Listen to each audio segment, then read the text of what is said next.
সম্মত জনগণ যাকে চায় তাকে আশা করি ইনশাল্লাহ দিবে। এই মনোনয়ন ইনশাল্লাহ থাকবে না ইনশাল্লাহ আশা করি আমরা। অবিলম্বে এই মনোনয়ন যে খসড়া মনোনয়ন এটা বাতিল করতে হবে।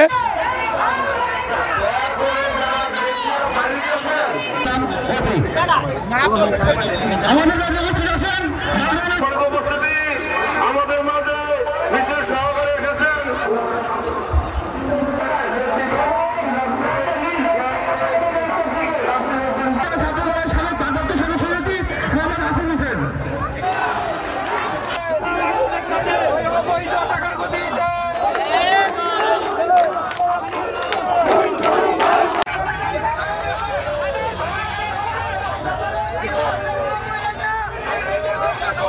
আমাদের মাননীয় ভারপ্রাপ্ত চেয়ারম্যান জনাব তারেক রহমান সাহেব একটা খসড়া মনোনয়ন দিচ্ছে নীতিনির্ধারককে নিয়ে। এটা একটা খসড়া, আমাদের মাননীয় মহাসচিব সাহেব বলছে এটা কোনো মনোনয়ন, এটা খসড়া মনোনয়ন। আমার মনে হয় বাংলাদেশ জাতীয়বাদী দল ১ আসনে সর্বস্তরের জনগণ এটা খসড়াই মনে করে এবং এটা খসড়াই থাকবে ইনশাল্লাহ।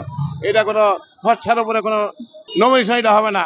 আজকে যে সমাবেশ আপনারা দেখছেন, সমাবেশ থেকে যে রেলি করছি আমরা ৩০,০০০ লোকের সমাবেশ, আশা করি ইনশাল্লাহ আমাদের মাননীয় ভারপ্রাপ্ত চেয়ারম্যান তারেক রহমান সাহেব অতি বিলম্বে ইনশাল্লাহ এই মনোনয়ন বাদ দিয়ে যাকে যোগ্য মনে করে, যারা হামলা মামলা জর্জরিত এই এলাকার জন্য কাজ করছে, সম্মত জনগণ যাকে চায় তাকে আশা করি ইনশাল্লাহ দিবে। এই মনোনয়ন ইনশাল্লাহ থাকবে না ইনশাল্লাহ আশা করি আমরা। টানা তৃতীয়বার অর্জন করেছে দেশের সেরা সুপার ব্র্যান্ড স্বীকৃতি বসুন্ধরা টিস্যু।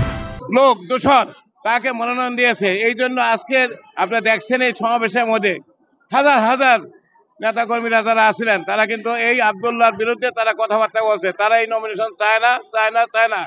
অবিলম্বে এই মনোনয়ন যে খসড়া মনোনয়ন এটা বাতিল করতে হবে এবং জনগণ যাকে চায় তাকে আপনারা নমিনেশন দেন।